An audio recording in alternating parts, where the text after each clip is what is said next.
Let me welcome everybody on board. My name is Mpho Tsedu, and I am the Chief Executive Officer of the Institute of Foreign Affairs, which is in partnership with the University of Johannesburg's Africa-China Center of Studies there, and the UJ Library, who are also our host here. Let me welcome you to this webinar.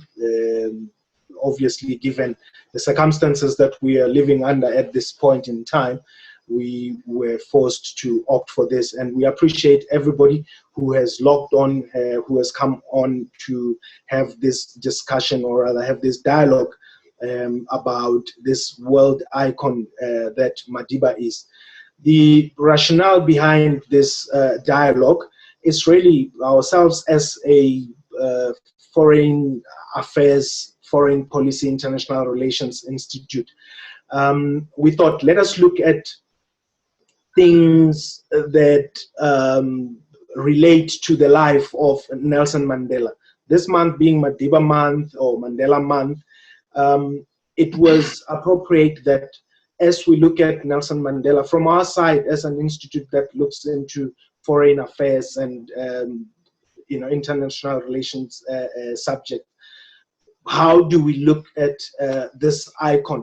And one other element of his life, which has been not so well narrated, has been his role, or rather his application of sports diplomacy in general, but most importantly, soccer diplomacy, which is why we are gathered here today.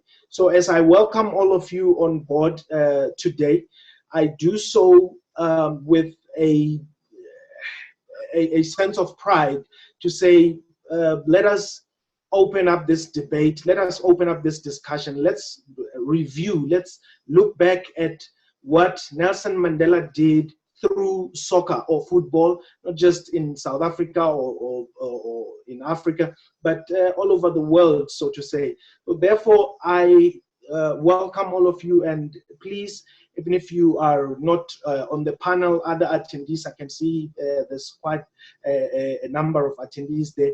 Please do interact with us through the facilities there. So I'm going to just firstly ask the president of the South African Football Association to welcome our guest speaker and just introduce to us this guest speaker who has honored us indeed so very much by accepting our invitation to come and engage in this very, very important subject. And after he has done so, I will then come back to let the program flow. I will then introduce to you, obviously, the other panelists that we have in our webinar, so to say. So, President, let me just request that you do the honors of introducing to us our guest. Thank you very much, and good afternoon to all of you. First of all, let me welcome the Honorable Minister of Sport and Arts and Culture, Mr. Nkosinathi Emmanuel Mthethwa. Our minister is a product of the trade union movement as well as the youth movement. He was part of Operation Vula, and he is a veteran of the liberation struggle. He's a senior member of cabinet of the Republic of South Africa, having served from 2008 to the present in various positions as first the Minister of Safety and Security, later renamed the Minister of Police. He then served as Minister of Arts and Culture and presently served as the Minister of Sport, Art and Culture. Minister Mthethwa was also a member of our board of the 2010 FIFA World Cup Organizing Committee. And there he made the big challenge that we had as we moved around the world. The first question would always be, is it safe? What about crime? And we can now say that we delivered a safe World Cup, not a single incident, a major incident. And we want to, on this day, one day after the final of the World Cup in our country on the 11th of July, thank the Minister for his huge contribution and also welcome him. Thank you very much. Thank you very much.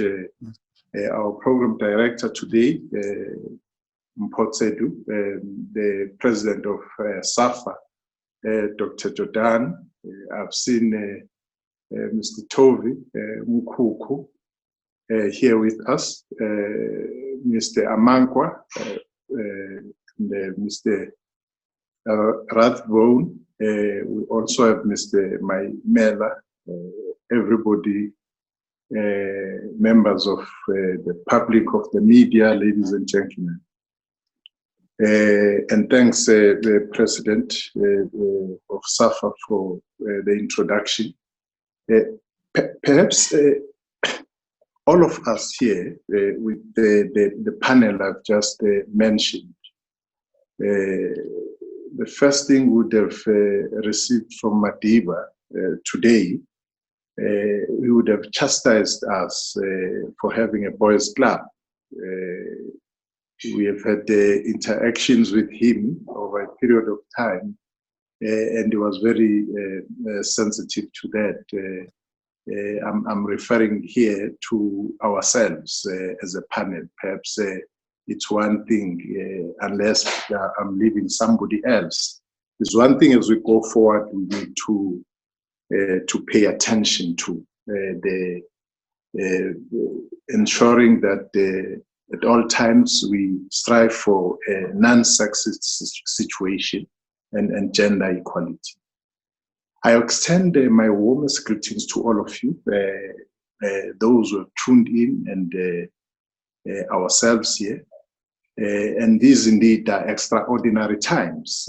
As humanity, we face an unprecedented times due to coronavirus pandemic, otherwise known as COVID-19. The impact of this pandemic has never been seen in our lives. It's only matched with the Spanish flu of 1918. So in its wake, the Spanish flu claimed more than 300,000 lives in Western Cape alone. That was 5% of the entire population of South Africa at the time. Therefore, it is important that we remind ourselves of the obvious, that at all times we observe health protocols to try and flatten the curve as a government and society, particularly led by the Ministry of Health, is nudging all of us to do. Whilst we face these challenges, we must be grateful of the fact that we have time to sit like this and reflect on different aspects in society, including sport. And for us to do this, it's something which reminds us that it was not an automatic thing. It came as a result of a protracted struggle for liberation. Many people paid ultimate price for this, and this year in particular is a centenary for quite a number of those people who made it a point that they were able to sit like this and have a discussion. And one of them next year would have turned 150 years old, and that's Ma Charlotte Manyamatleke. Ma Charlotte Manyamatleke, we take leave from her life and her teaching, which was premised on a philosophy, where she said, and I quote, "This work is not for yourself. Kill that spirit of self. Do not live above your people. Live with them." So that is one aspect as we count down to her 150th anniversary next year, which is guiding us and should guide us. A couple of them would have turned 100 years this year, and one of them in this month in particular, and that is Heritemba Kwala, Isitholandwe. We have people like Vuisile Mini, Raymond Mhlaba, Marimuthu Naika, Robert Gesha, Lionel Rusty Bernstein in our country, in South Africa. But also if we look outside of our borders, we have people like Eduardo Mondlane. These people and these giants of our country and those outside of South Africa lived because they had surrendered their very beings to the people as a whole. They lived because their very beings embodied love, an idea, a hope, an aspiration, a vision of our collective destiny. We should always reflect on that. Coming back to the matter at hand today, this very important topic, particularly as the president of SAFA has mentioned, that it's a decade after we hosted the world as South Africa, and we did that not as South Africa, but as part of the continent, because it indeed was an African showpiece.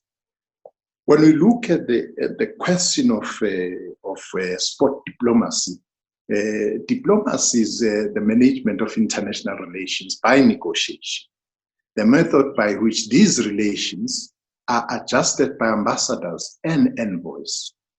Sport can play, and we've seen in our situation, it has played an important role in this process because of its universal popularity and its ability to serve as a common ground between nations. It also allows hosts and guests to converse about an issue they both have common knowledge and can feel comfortable to disagree on because of its non-sensitive nature. The popularity of world-class sport events enable the initiation of multilateral diplomacy. In terms of foreign policy tools, sport also serves as an instrument to wield what we like to call soft power. Just to give a few examples of sport diplomacy that were successful. The cricket diplomacy between India and Pakistan offered an illustration of successful sport diplomacy in 2004. After a break of 15 years, India toured Pakistan in the wake of diplomatic initiatives to bury half a century of mutual hostility. Both sides relaxed their tough visa regulations for each other, allowing thousands of fans to travel across the border. So you can deduct from here and see demonstrably the power of sport, of even bridging the gap in conflictual situations. Sport in executing foreign policy originally stemmed from a nation-building effort by individual countries to foster a sense of nation through competition against another country. Another example, Tanzania. Tanzania used sport to unify its population that consists of many different language communities and to advance its foreign policy objectives. It used sport to foster and promote African unity amongst African countries. It also led in the sporting isolation of apartheid South Africa and Rhodesia from international sporting events such as Olympics and other mega sporting events. When we look closer home here in South Africa, in our case, the link between sporting superiority and white South African culture spread to the social relationship between linguistic communities of our country, that is between black and white, where rugby and cricket expressed the dominance of the white minority, especially the folk. Sport in South Africa came to be a divisive social fracture that was consistent with the apartheid policy of the day. Sport was used by apartheid regime to explain, and I quote, "There was no segregation as blacks simply liked their soccer and Afrikaners preferred their rugby," close quote. Now, this statement undergirds the perspective of the apartheid regime, which was flawed, of course, because if we trace the history of sport in this country, rugby was played by Africans as well. Now, this kind of philosophy was the one which propelled the apartheid regime. The sport, cultural and academic boycotts was directly felt not only by the white racist government, but by ordinary white South Africans. And this resulted in more internal pressure being felt by the then racist government. If you look at the post-94 scenario, sport came to play an important part in welcoming the new South Africa and how we reintroduced ourselves to the world community. The hosting of the two mega sporting events, the Rugby World Cup and the African Cup of Nations, allowed South Africa to use sport diplomacy to promote itself as a vibrant, integrated culture and as a new democracy. The story of Nelson Mandela, trotting out in front of 50,000 predominantly white South Africans at Ellis Park whilst wearing a green Springbok jersey, is well known to everybody. This event is recognized by the majority of South Africans as the moment that contributed significantly in our efforts of nation building and underlined the importance of sport diplomacy. The hosting of 1996 African Cup of Nations was another mega event, though in a lesser scale compared to the 1995 Rugby World Cup. The African Cup of Nations saw a mixing of both black and white on the sporting field that the Springboks had yet to attain. The hosting and winning of African Cup of Nations in '96 was very similar to those of 1995, but the distinct feature was that the fans were more diverse, reflecting the demographics of our country. The impact of hosting mega sporting events, such as the rugby, football tournaments that South Africa hosted in '95 and '96, shaped the perception of the Republic in the eyes of the world that little else could do. And here I'm talking about all other avenues of life you can think of in society, which could not reach this power of sport to reach out to the world and present a case for South Africa.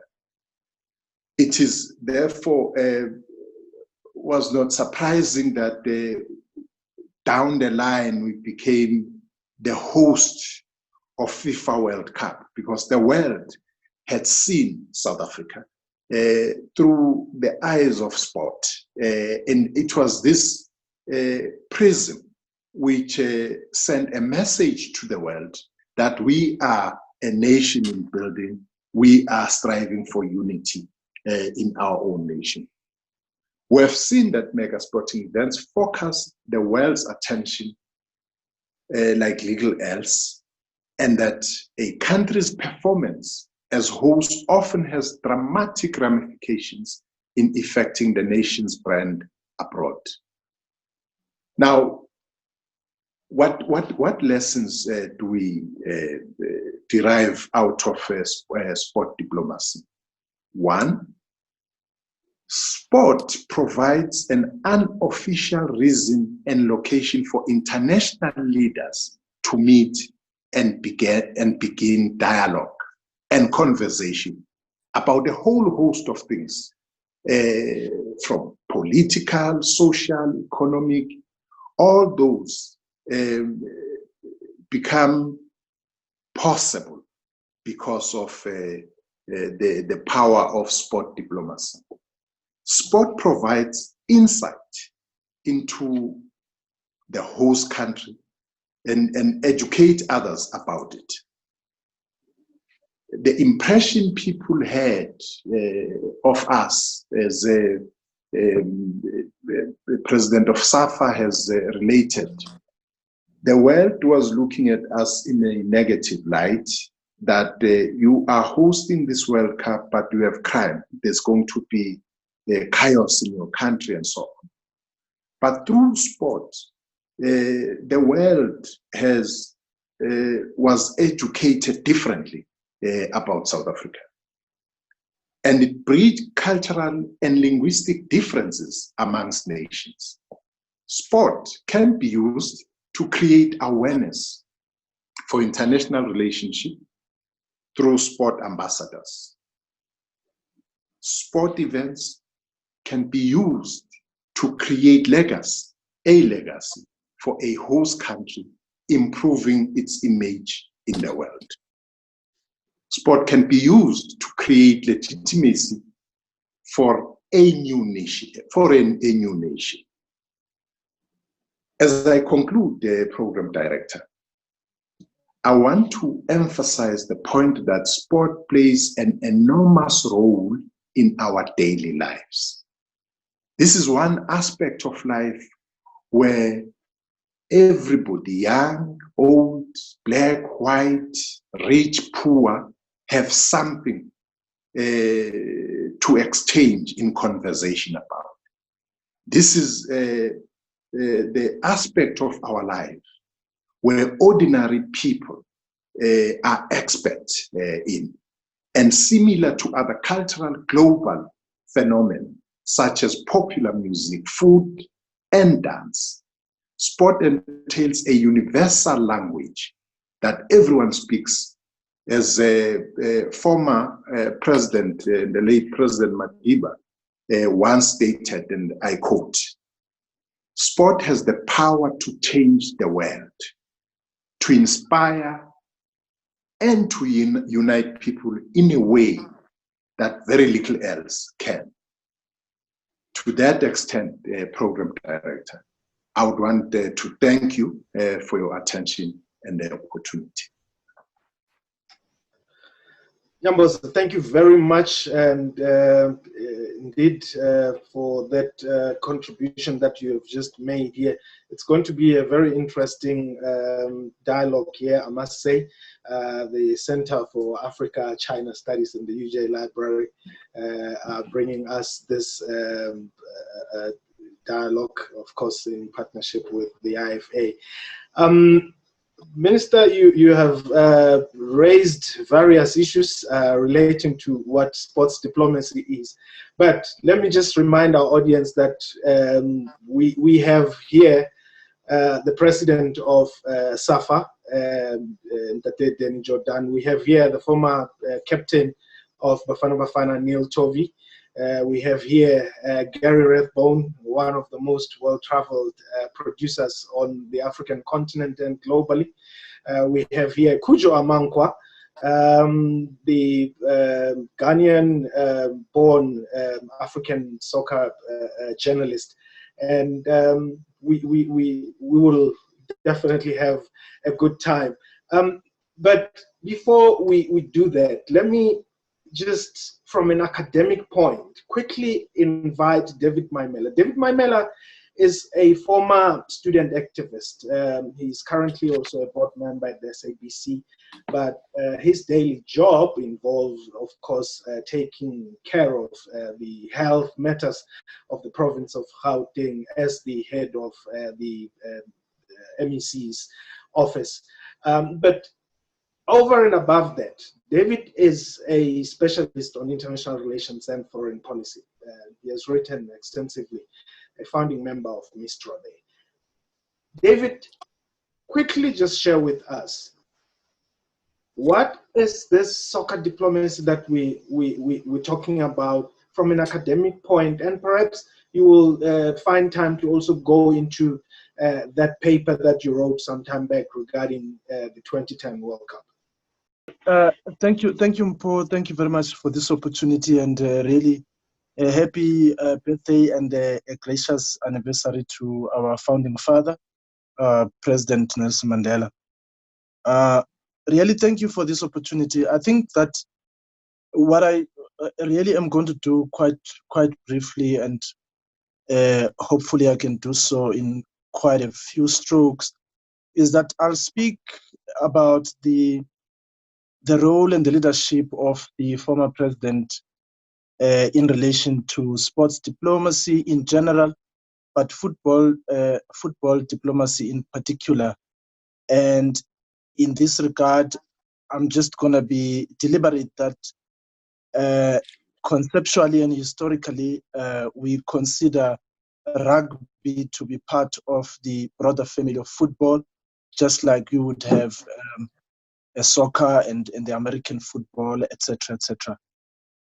So in that instance, for me, I think it is important to always associate Nelson Mandela with the three major, or what they normally refer to as mega events, that have taken place here in our shores.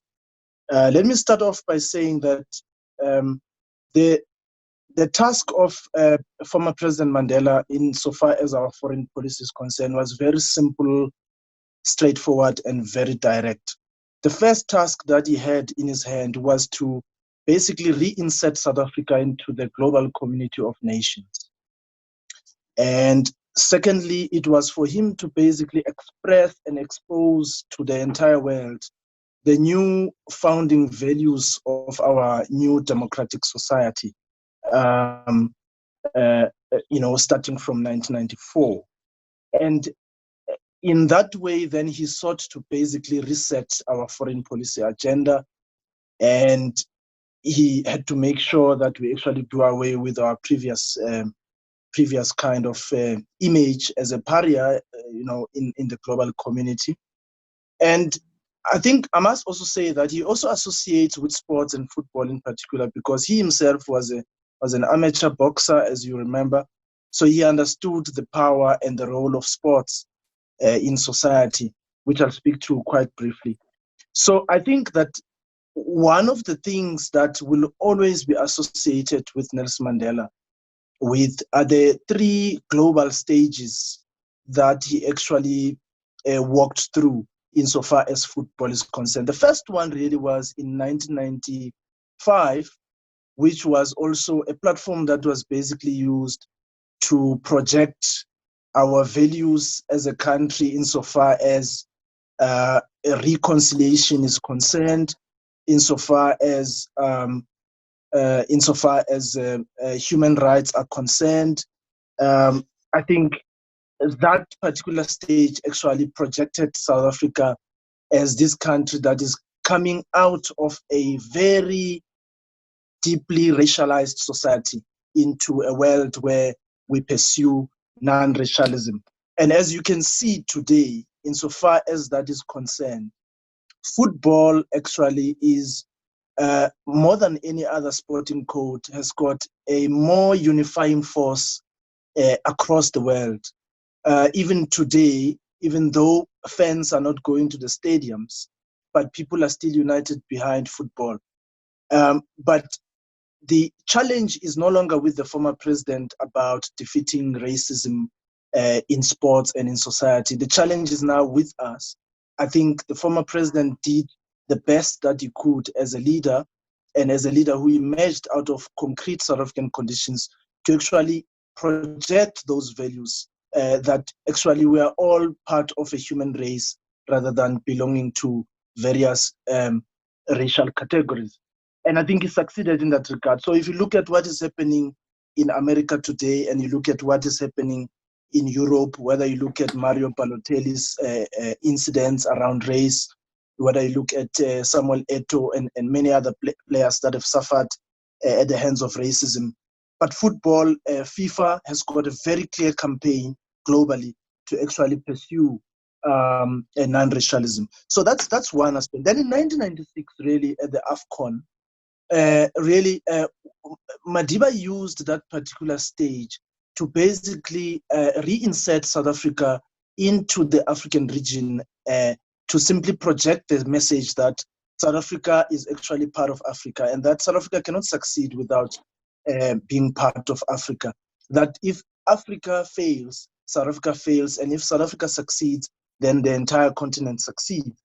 And I think that he actually projected that very well by making sure that, firstly, South Africa becomes a country that is re-embraced by the rest of the continent. People could really come here and see South Africa as brother and sister. People could really see South Africa as an investment destination, as a place to visit for tourist purposes, etc.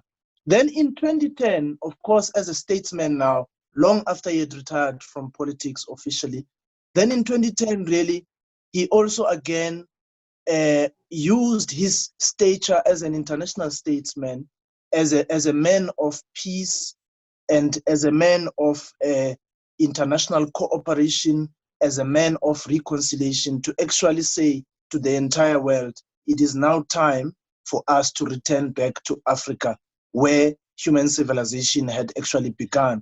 And this was the most fundamental symbolism about it. So I think that those particular three moments and those particular three stages were quite crucial and critical to project South Africa and Nelson Mandela as a person who stood for peace, a person who stood for human rights globally, and a person who stood for international cooperation and development.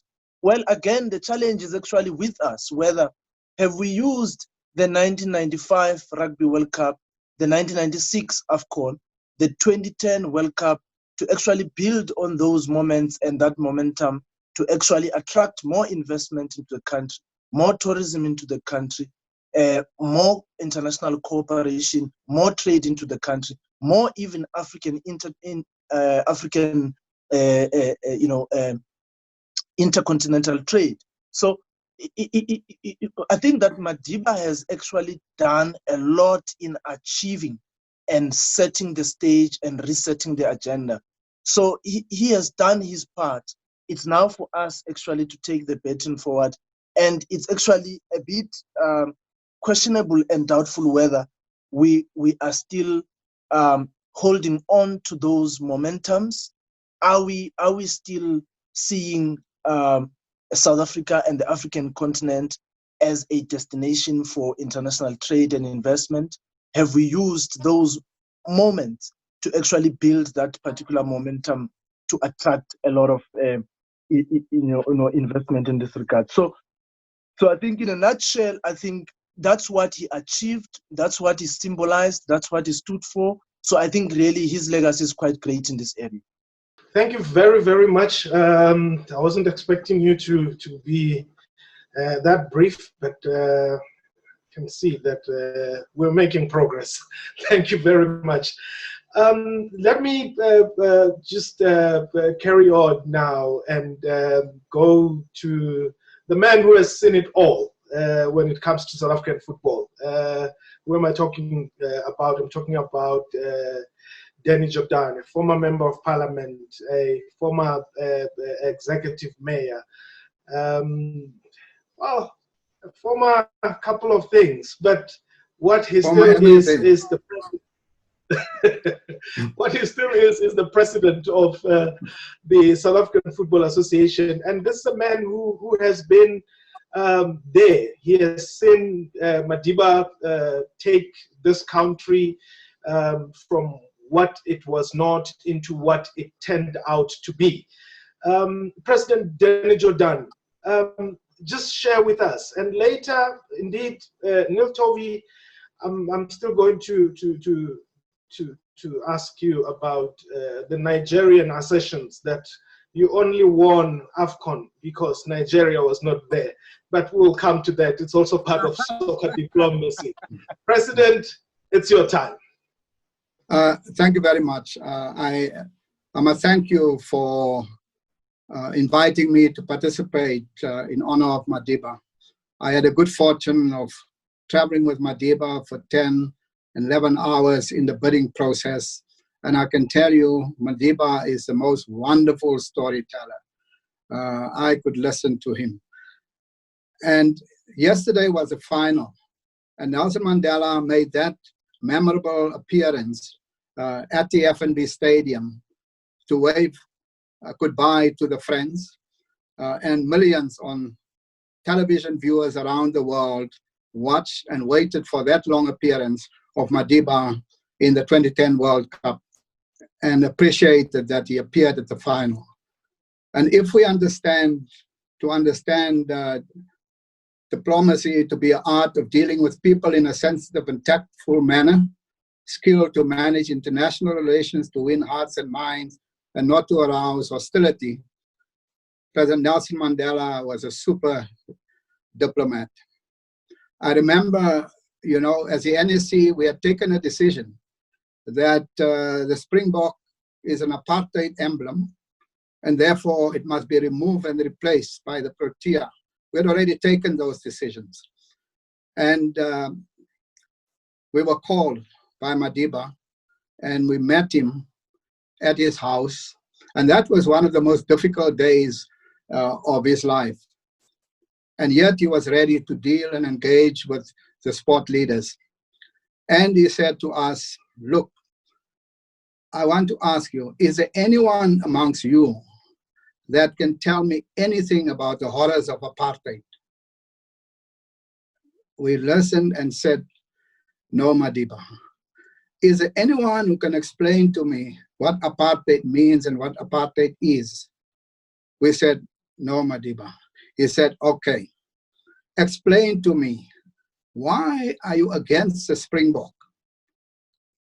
And you have agreed you cannot tell me about apartheid, so I want you not to refer to anything of apartheid. Of course, our main argument was just taken out, and we had no argument.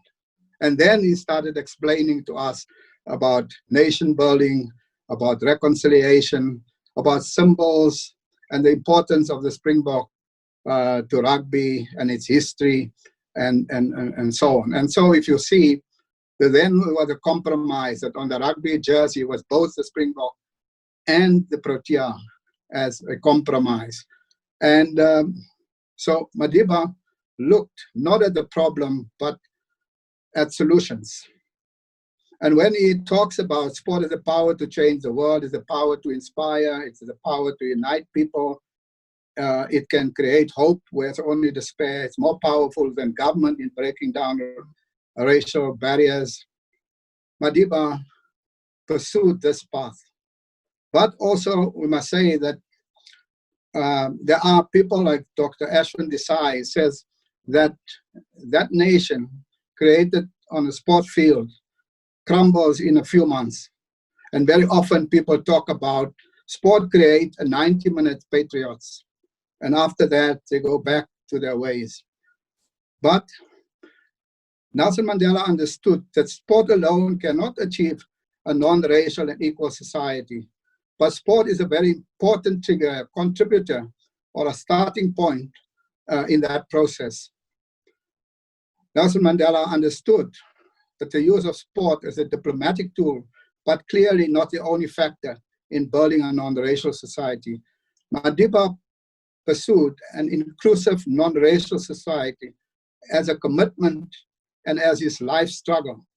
His first commitment to a non-racial society was not made on a sports field.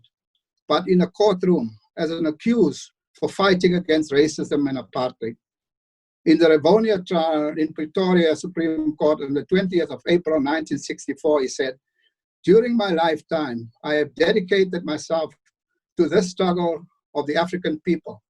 I fought against white domination and I fought against black domination. I've cherished the idea of a democratic and free society in which all persons live together in harmony and with equal opportunity. It is an ideal which I hope to live for and to achieve, but if need be, an ideal for which I'm prepared to die." So that lays at the base of Madiba's looking at sport. So when he walked into South Africa and out of the prison in 1990, he walked into becoming the country of the president of our country. But he walked into a racially divided society.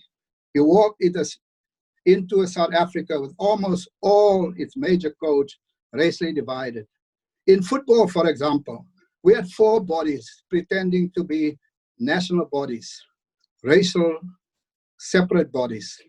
Rugby had 2 racially divided bodies. Cricket had 2 racially divided bodies. And so did netball and hockey and swimming and all other codes. That's the first thing that Madiba walked in as he walked out of prison. The second thing is that all the major sport codes were either suspended or expelled from international bodies. Of course, that is our campaign. And of the 128 national federations, only 28 of the very small codes still had contact with international federation.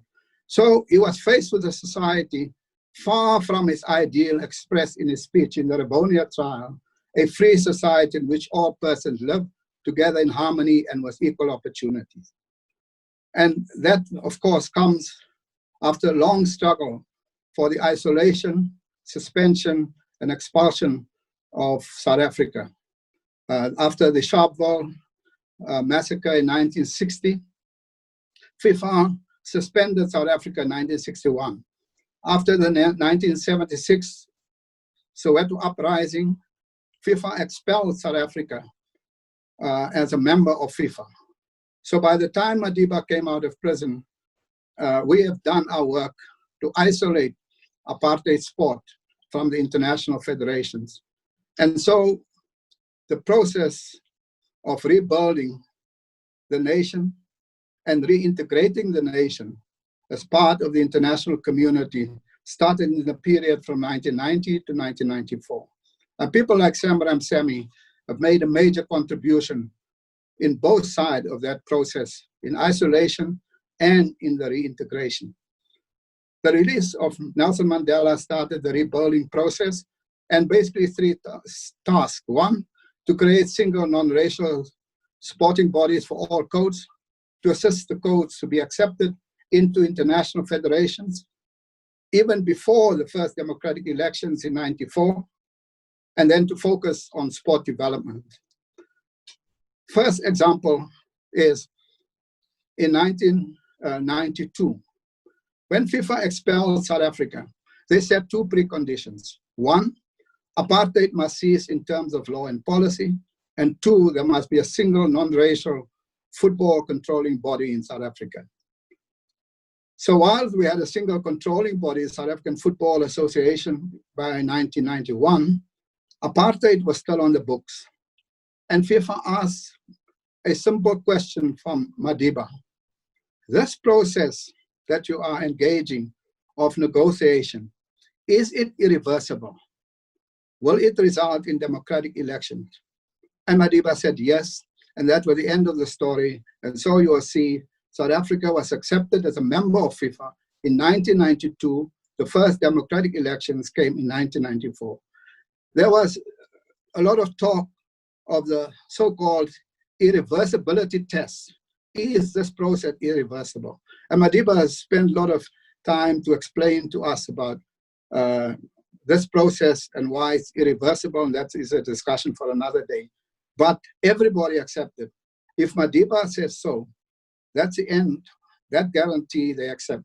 This was also the case when South Africa was allowed in 1992 in the 22nd Summer Olympics in Barcelona. There, South Africa participated in an interim Olympic flag, not under the apartheid flag, and also on an anthem which was not the apartheid anthem. So here you have, in 1992, apartheid still on the books, but the flag is not flown at the Olympics in Barcelona. The anthem is not sung, and the president of the country is not invited. Nelson Mandela is attending the opening ceremony of the Olympics, and in front of him parades the new non-racial team of South Africa. So 3 things were eliminated in that process. 1, the apartheid flag. 2, the apartheid anthem. And 3, whites-only teams. So as Madiba stood there and the team parading past him, it was a diplomatic coup for South Africa. Millions of people saw the new president, yet to be voted for and elected, standing there amongst the presidents of the world, the leaders of the Olympic movement, and all the federations of the world and teams greeting Madiba as if he was already the president of this country. And there again, Samram Semi worked closely with Madiba to achieve that. So clearly understood the power of sports diplomacy. Major sport events like the Olympics, the Football World Cup, the Rugby World Cup, were all important because their countries parade the national flag, the anthem, the teams. It demonstrates countries' organizing ability and infrastructure. The people of the country are televised to audience of millions, if not billions, worldwide. Many presidents of countries see this as a major diplomatic opportunity for their countries, and they would invite heads of state to the meetings during the event, as we've seen in the 2010 World Cup in South Africa. Presidents from South America, African states, European states. The King of Spain was present. The head of state of Germany and many other European federations or states were there. It was clear that Nelson Mandela, from his inauguration day, on the inauguration day, he left 120 heads of state and went to watch the match Bafana versus Zambia, as he understood the power of sport. The masses in the stadium welcomed and celebrated their new president. And this was the path of South Africa's first democratically elected president, which is set on the very first day of his inauguration.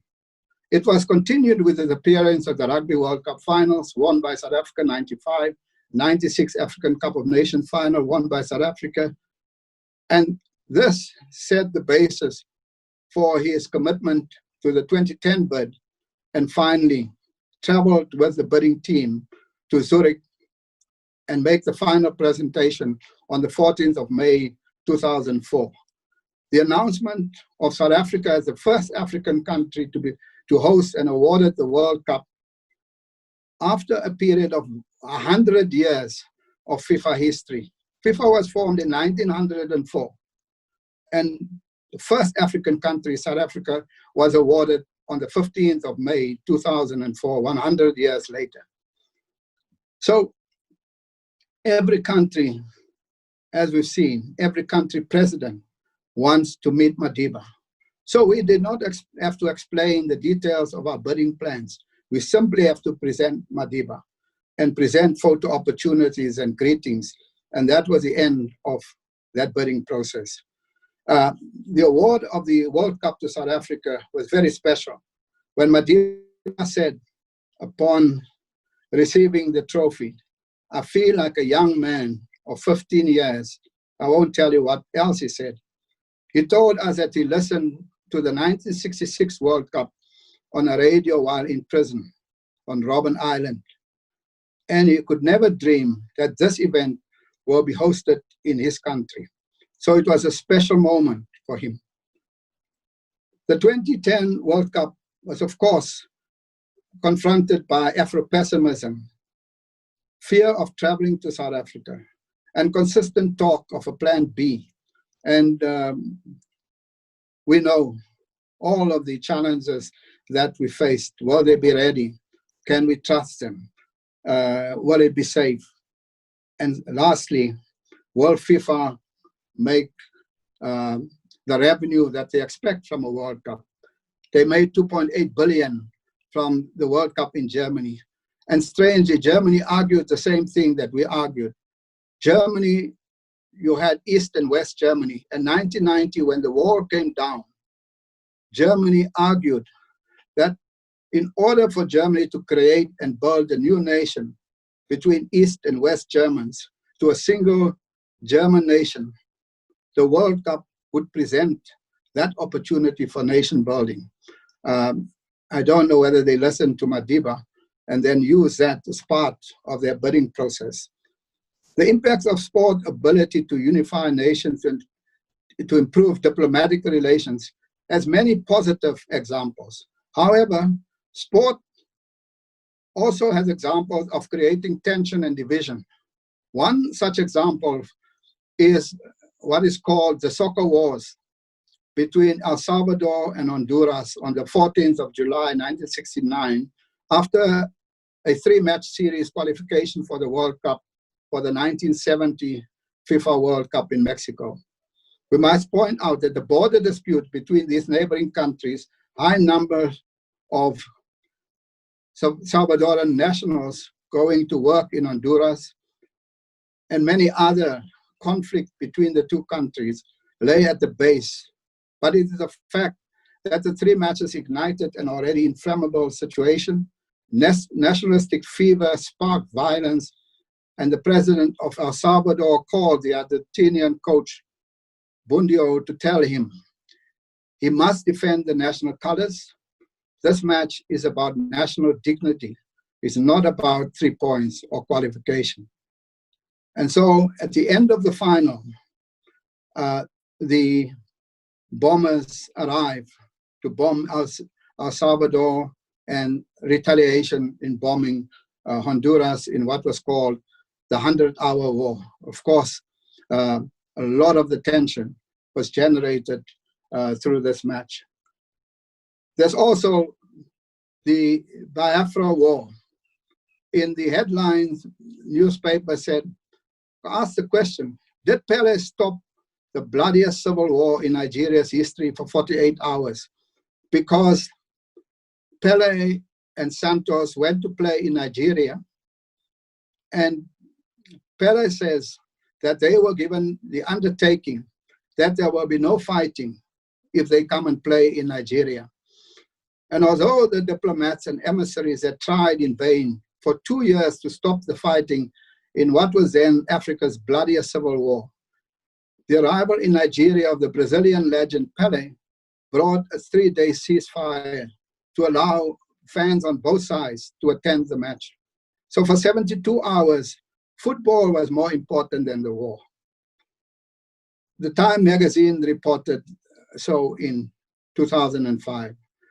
This story, however, according to the researcher, Ayagbayo, says it's a myth. But Pele says that Santos managers told them that the civil war would be stopped and there would be no attacks during their visit, and indeed, there were no attacks. Football was also used in the FIFA World Cup in 1978 in Argentina, and this happened under the process, what was called by the dictators in Argentina then, the process of national reorganization of the nation, and it is essentially to murder and torture those who were called left-wing dissidents under General George Videla. But the World Cup was used as an opportunity to legitimize this dictatorial regime. Videla handed over the World Cup winners to Argentina captain Passarella, and of course, the fans celebrated, and for a moment they had forgotten the oppression and murder of a dictatorial government. Nelson Mandela's approach, however, is rooted in the struggle for democracy, in nation building, and as a moral and ethical base for sport as a contributor to society. And therefore, if we look back at what we have achieved through the support of Nelson Mandela, we were accepted by FIFA in 1992, even before the 94 elections. Madiba was there in the award of the World Cup, and we were awarded the World Cup in 2004, the 2010 FIFA World Cup. He had traveled throughout many occasions supporting the bid. And of course, Neil Tovey can tell you about Madiba. If he cannot attend the match, he would phone, and he would always talk about the importance of sport in the lives of the youth of this country and of sport as a nation builder, and help South Africa to reintegrate into Africa first and also into the global community. And sport gives you that platform for such integration and the building of a nation. Let me right away go to Gary Rathbone. Gary has traveled the length and breadth of this continent covering football. Gary is currently the general manager of sports, SABC Sports, that is. And he is a former activist, really, at Wits University, who was a non-conformist. And here we are today. Gary, talking about Nelson Mandela. Who was Nelson Mandela within the soccer fraternity on the continent? And certainly it is a privilege to honor someone who's done a lot. I mean, what he's done, what he's contributed in, to our society in so many different ways. And I think it's also particularly pertinent that I'm glad that we have something now to talk about as far as sport is concerned, because I think sport is often overlooked in terms of the contribution that it makes to society, to communities, to the world, and to the way people relate to each other. What I always kind of say to people is that sport is probably the most singular global language that we have. No matter what language or community or religious affiliation that you have, whatever it might be, everybody understands sport so well. And it's the one thing that really unites people in the world better than anything else. And certainly some countries, and certainly South Africa, is a country where sport means a lot. And that's something that, that Madiba understood instinctively. I think being a sportsman himself, being involved in sport and being somebody that appreciated sport, and then to be able to and saw the value of that within his own community, his own life, he actually could carry that through into his diplomacy, into the way that he engaged with his political kind of thinking and the way that he wanted to kind of bring people together.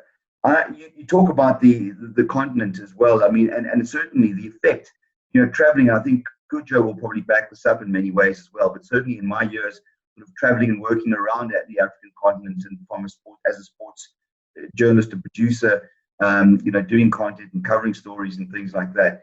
As a South African anywhere, the first thing that people would do was two things that people would come to you with, right? Would say you're from South Africa, and they would say the first thing is Madiba, and the second thing was Bafana. Those were the two things that basically everybody, that was the first perception that led everybody's perception about the way that they saw South Africa, and it mattered to everybody on the continent. And I think that when I saw an interesting thing was a few years later, watching President Kagame rebuild a similarly divided country in Rwanda after the civil war there, and a focus that he had on actually using football, and he saw football in particular, and he said, this is the way that I'm going to actually unite the nation. And he put a lot of effort and time into rebuilding the Rwanda national team and getting football played in the country and getting the teams and getting people to say to people is that when you support this team, it's not about being a Hutu or a Tutsi, it's about being a Rwandan, because this is the Rwandan national team, and created that identity. And I think a lot of that he kind of understood. He gleaned a lot of that from Madiba's approach to what he did here in South Africa, to get people on side, come together around the identity, because in many ways this is what apartheid was: created a society that it was not a nation. It was never a nation, basically, you know, until we were freed from that level of apartheid, and we had to rebuild the nation from there. We build the nation from there. And the one thing that he understood is that the one thing that everybody across all these divides had in common was a love of sport and an understanding and appreciation of it. And he realized that this was the place to start. So I think, you know, from the way that what he meant to people in South Africa in terms of what he did that, and you saw what he did. I mean, Neil's here and he understands being on the field, receiving that cup in '96, and being that iconic moment. It kind of replicated what had happened the year before in rugby again. But he saw these things. He understood the value of these things. You know, President Jordaan talks about the way he decided that he had to save the Springbok and keep the Springbok as emblem, because he appreciated the value and what it meant to the country at large. He saw the bigger picture, and he realized the role that sport had to play in that bigger picture. And I think that's remarkable. And I think that is something, that's a legacy that he's left that we can't forget. You know, one of the things I wanted to mention before, you talked about me being a sort of non-conformist. I think the word was I was a conscious objector, so that was my position, you know, at Witsbay those days, and being engaged in the process of you know, refusing to be a part of the apartheid army. And I think about it in my own life, and to me, football was the thing that really created my political awareness. Kind of started there.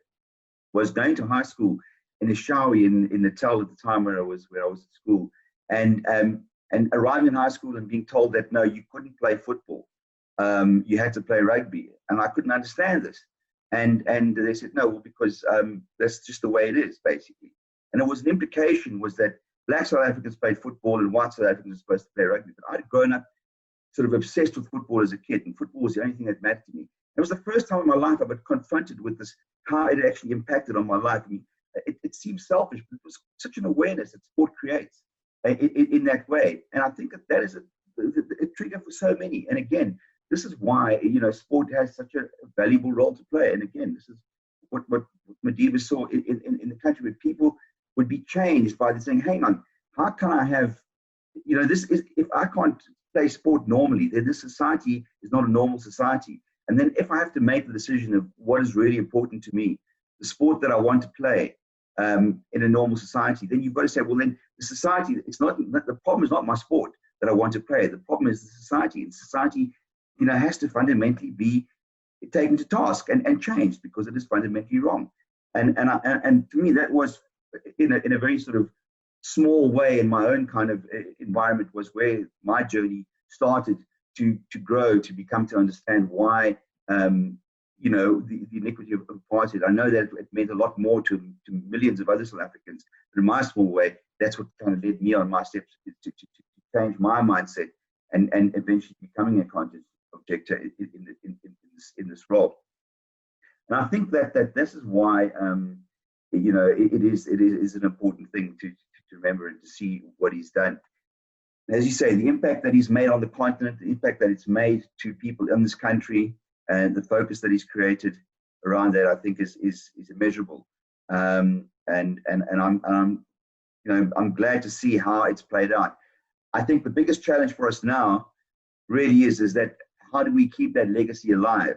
How do we still bring that into our day to day? You know, are our sports federations, are we growing? Are we moving in the direction that he set us out on? Are we keeping that flame alive?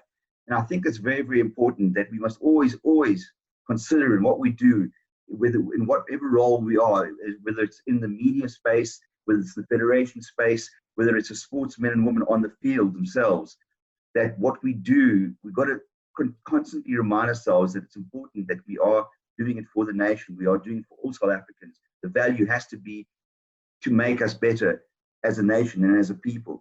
And it's not just about, you know, what it means to us personally, but what it means to the nation.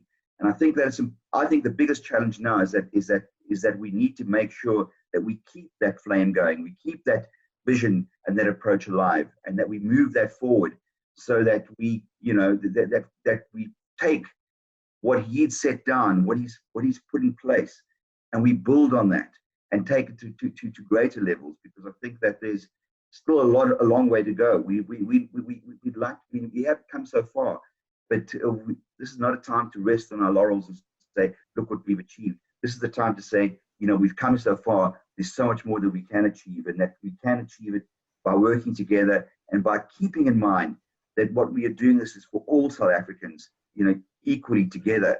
And we have that responsibility to deliver that. I know certainly from my point of view, the role that I've just recently moved into at the SABC, to me, it's another honor, another great privilege to now be responsible, in a sense, for the sports content, the sports engagement for all South Africans across the country, because the SABC remains that broadcaster that speaks to all South Africans.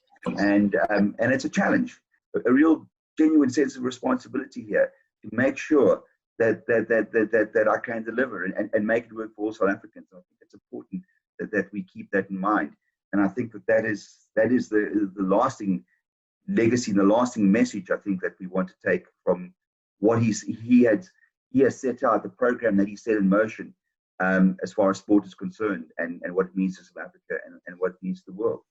I don't have a long speech prepared for this, okay, but I think that from the heart, it's really what I wanted to say is that it has made a huge difference. It's made a big impact in Africa, around our continent, around the world. And I think the other thing, as I said, is that we need to make sure we keep that momentum going and we keep that vision alive. Gary Rathbone, thank you very much for that. I know you're saying it's not long, but when you speak from the heart, that's when you speak the best message. Let me call on the captain. There have been all sorts of allegations, and look, Neil, in the international relations space, we saw you lifted the cup, but behind the scenes there were accusations and counter accusations. There was a diplomatic row that was unfolding during that period. We do not know how much of that affected you guys on the field of play, but we still congratulate you. You captained that team that brought, or rather that made sure that South Africa was the reigning champions of the continent. So please just share with us your Madiba moments and how Madiba influenced the world and the continent, and how you felt, of course, as players around you. Neil. Program Director, thanks very much. And to all concerned, a very good afternoon. The political side with regards, I'm sure you're talking about Nigeria and the talk of would we ever have won in 1996? And I can't remember Nigeria beating us at home and in a top official match. So, and we also felt that probably the main team to oppose us at that time was the Ghanaians, and Coudjoe could maybe add. But you know what happened to them in the semi-finals. So we weren't too concerned about the Nigerians from a political aspect. We just had to play our game and play our football. But what a special gentleman Madiba was. Before I was playing in the apartheid time as a white footballer in the townships with Durban City, Amazulu, and Kaizer Chiefs in the early 90s. And what he gave me was the opportunity just to come out and not just play in my country, but to play outside my country on the international front. And that was very, very special for any sportsman, or in my aspect, a footballer, because there was so many greats, international greats in the football field, the Jomo Sonos, my brother Mark, and all of them that never had that opportunity to play in the international front. And my first international match was at the age of 30. So I lost 10 odd years on the international front, given the fact hopefully I would have played from a young age, but still found it as a huge privilege to play from the age of 30 and still play 52 times for my country. And Madiba gave me that opportunity, which was immense. And Dr. Jordaan spoke about that great day where in Madiba's inauguration day, how he came to pay us a visit, and not ever had there been a president of our country, prime minister, or whatever, had come to a football match. He was the very first, and to leave all those heads of state on that particular day, and even his security did not know he was coming. He had to rally. They had to rally themselves around quickly, because usually when he would come to a stadium, there would be obviously days in advance. There would be security checks and everything would be taking place. And Rory Steyn, who headed up his security, didn't have any inclination that he was coming to our match that day. And to wait around 40 minutes at halftime, when we got given the shout at halftime that he was coming to visit, usually halftime was about 10 to 15 minutes. We did not worry. We would wait an hour. We would wait 2 days for him to come to our match if we had to. So what a special occasion. We were deadlocked at 0-0, and then after his inspirational talk at halftime, and we were suddenly 2-0 up within 15 minutes. And, you know, that bears testimony to what a special man he was, what he did for sportsmen and giving us the belief. I mean, his moments during the AFCON in '96, he would give me a phone call before every match and say, you know, obviously we know he was a very busy man and could not attend all the matches, but every time there was a match to be played, he'll give me a call before the match and say, look, we know what the pressures were, what the Springboks had done with their success in '95, but just go out and enjoy it, and we know that you will do the job. Don't put pressure on yourselves. Just go out there and enjoy the game. And how's the team? Is everybody fit? And everybody looking forward to the match? And even on the night before the tournament, we had a dinner, and he attended, and he came through to the hotel. And I'll never, ever forget this, how humble a person he was.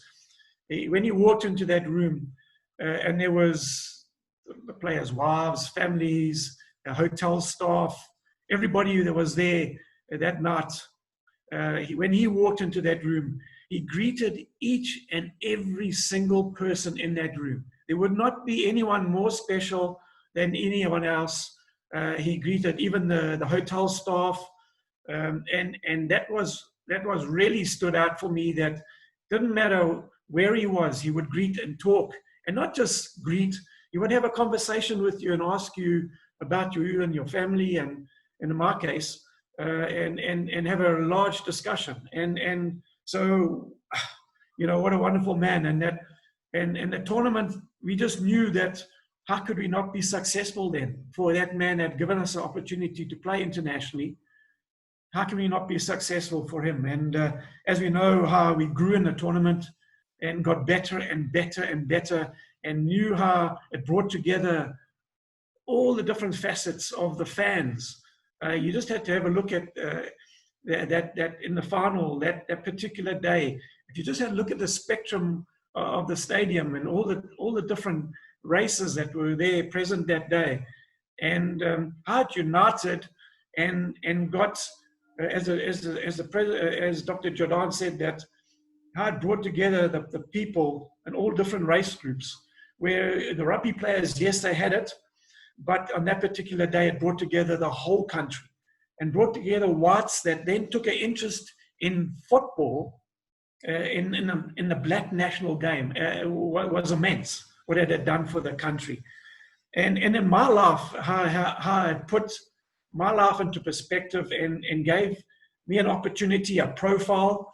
I mean, I've been at functions with FIFA and CAF on the African continent and the world stage, where that iconic photo with Madiba and myself receiving a trophy has laid a platform for my profile and where I've gone in the game, and kept me in the game and given me that perspective of a profile.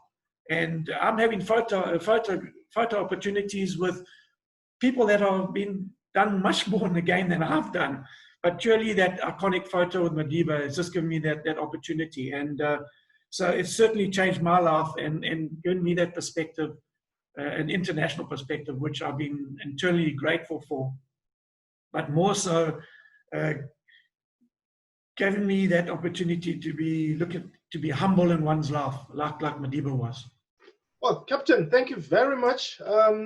Let me, without wasting time, go to the western part of the continent. He's a very patriotic fellow, I must say. He loves his Ghana national team, but we know that he's also a very objective journalist.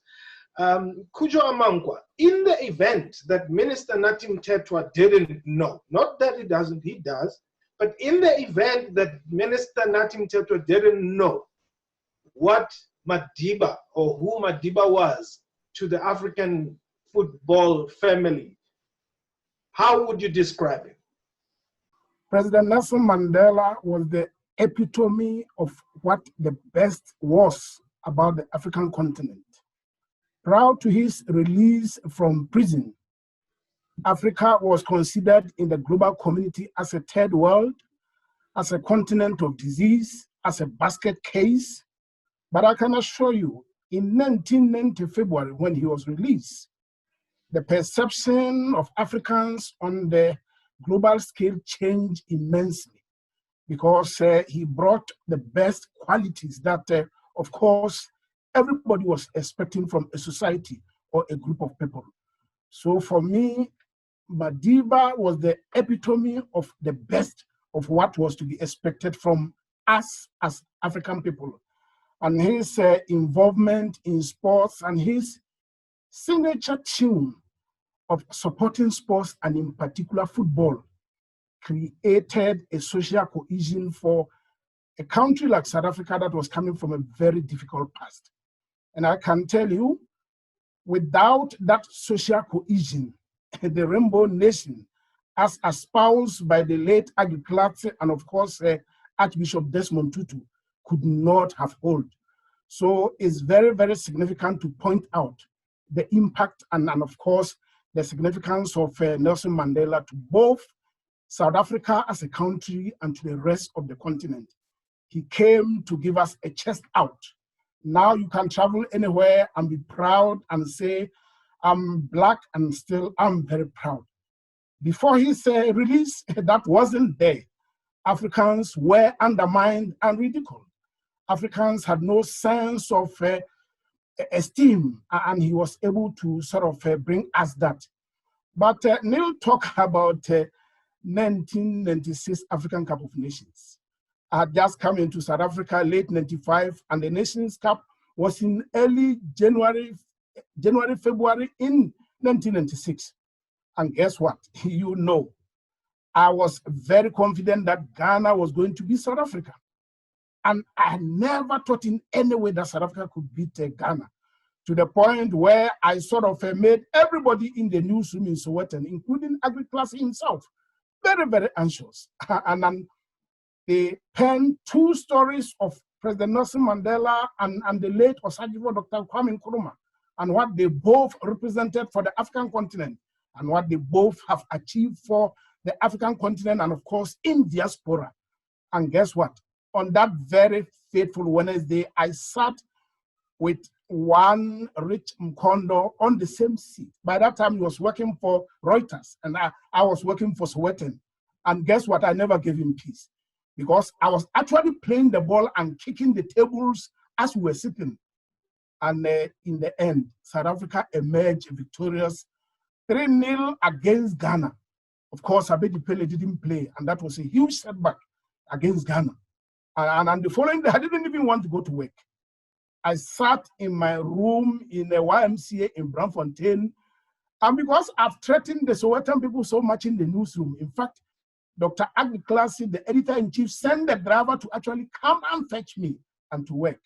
And when I got to work, there were a lot of posters around the entire commando building, the establishment of Sowetan, saying, no, sorry, Coudjoe, you are welcome.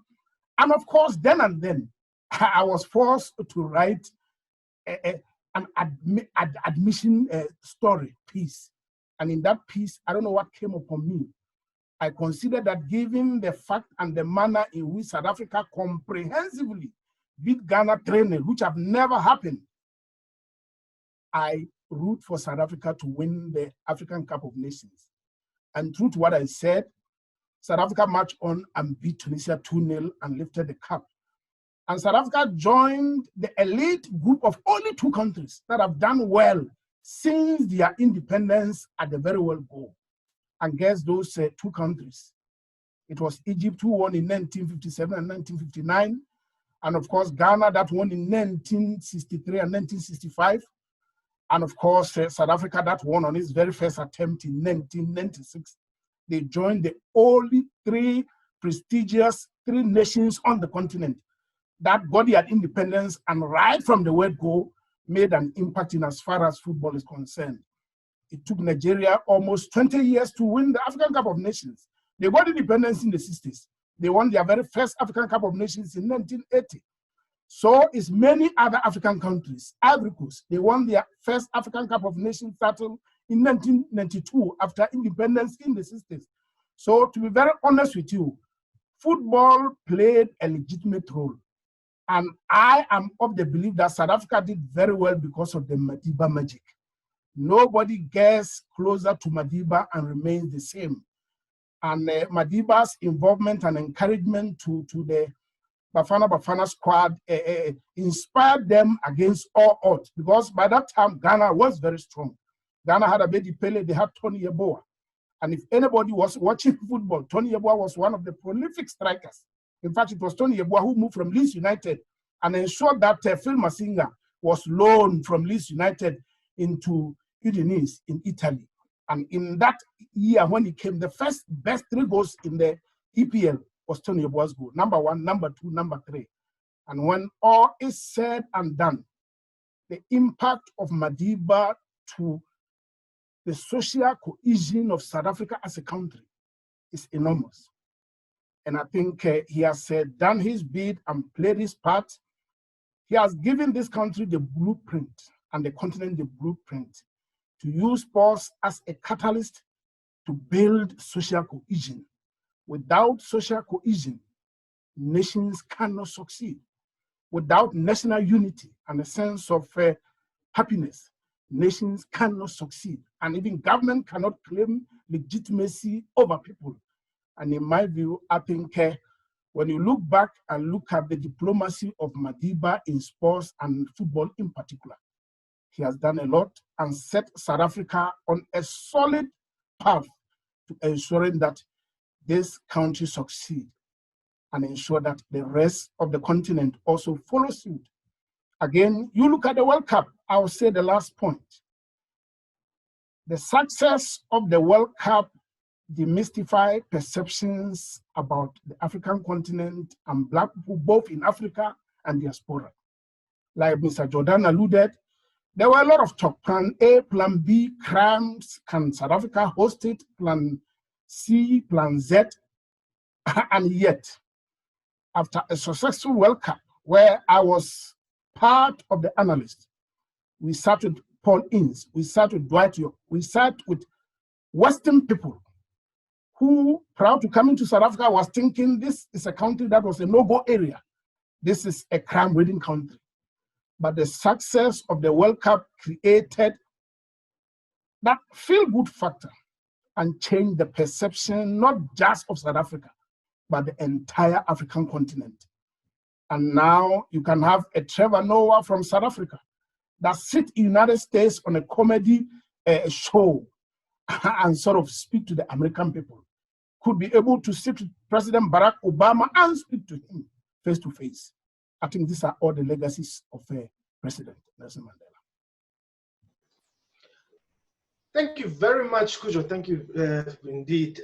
Minister, before we close, before I call on Dr. Mnyai to just give us a vote of thanks, I would like to just invite you back. You have heard submissions from our panel, and perhaps how do you wrap it up? Well, thanks, Paul and the team, and thanks the panelists. The thread which ran through the interventions here is that each generation has its mission, fulfills it, like Madiba and others did. The onus is on us now to take this foundation to higher planes. In that way, is that we definitely have to use the potency of sport to further deepen unity in our society. What Madiba would have wanted to see as a country moving forward, we still have challenges.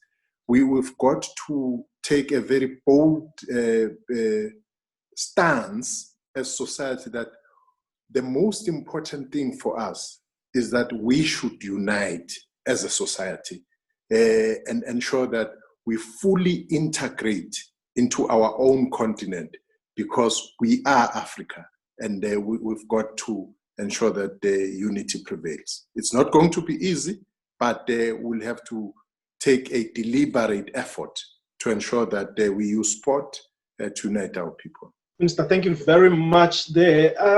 But I think there are two, I think there are two questions here which are directed at Dr. Jordaan. Dr. Nyai, please just be on standby. Let me allow the president of SAFA to respond to just these two questions. The first one saying Neil and Coudjoe make a very good point, saying South Africa won the AFCON on their first attempt in '96.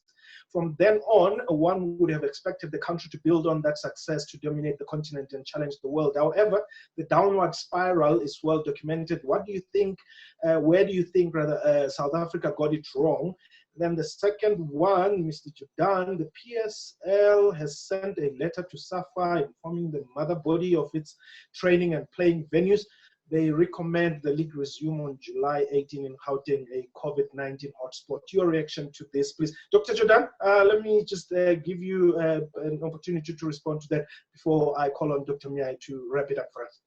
The return to play is a document that we have submitted, and that document has been endorsed by both PSL and SAFA and submitted to the government. And as soon as then the matches were commenced by the CEO of SAFA and the CEO of the PSL. I just want to dispel a myth and maybe a falsehood that SAFA is against PSL playing. That makes absolutely no sense. I'll tell you why. The international matches will start in either October or November, and we select the players who are the best performing players in the league. And therefore, it presupposes that league matches will have been played for the coach to select the players. He cannot select them from the houses and put them in a national team in October or November. So it was agreed the path to return to play. It is a question of implementation, and the CEOs must sort it out and tell us there is compliance as demanded in terms of regulations, and then we hope that we get back onto the field sooner rather than later. Okay, Dr. Jordaan, where did South Africa get it wrong, the downward spiral? No, I think that if you won a race with your car in 1996, are you going to win the race in that car in 2020? No, you are not. Italy came to South Africa in 2010 as world champions. They went out first round. Germany went to 2018 World Cup, being the 2014 world champions. They went out first round. The fact of the matter is, the African continent has made tremendous progress in terms of development. And it's a very competitive environment these days. However, look at our achievements. Under 17 women went to the World Cup. Under 17 men went to the World Cup. Under 20 men to 2 consecutive World Cup. Under 23 to 2 consecutive Olympics. We went to the quarterfinal of the AFCON now in Egypt. Our women team has went to the first World Cup in their history in 2019. We have a National Women's League, 20 women players playing in Europe, amongst the best league in the world, 65 young players in Europe. We have more trained coaches now than ever in our history. And it's all thanks to Neil Tovey. He got all of our national teams to qualify for tournaments, and the next generation of Bafana players is on their way. Watch them in the Olympics in Tokyo, whenever it's going to happen. And then it's up to the coach to put the team together. But I think that to talk about the downward spiral is just not true. We started in 2013, number 85 on the FIFA calendar. We went up to 60, 62. So that is not down, it's up in my book. And women football, of course, are among the best on the continent. They're in the top 3 on the continent. Under 20 team is in the top 2 of the continent. Olympic team is in the top 3 of the tournament. And so we can go on. Under 17 team, women in the top 2. As far as COSAFA is concerned, all of our teams have been COSAFA champions, women teams 6 consecutive times, under 22 consecutive times.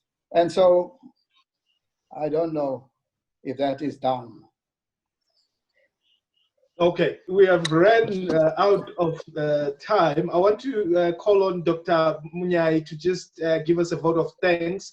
Dr. Munyai is the director of the Center for Africa-China Studies, with whom we're in partnership as the Institute of Foreign Affairs, and of course our host, the University of Johannesburg Library. Dr. Munyai. Thank you very much.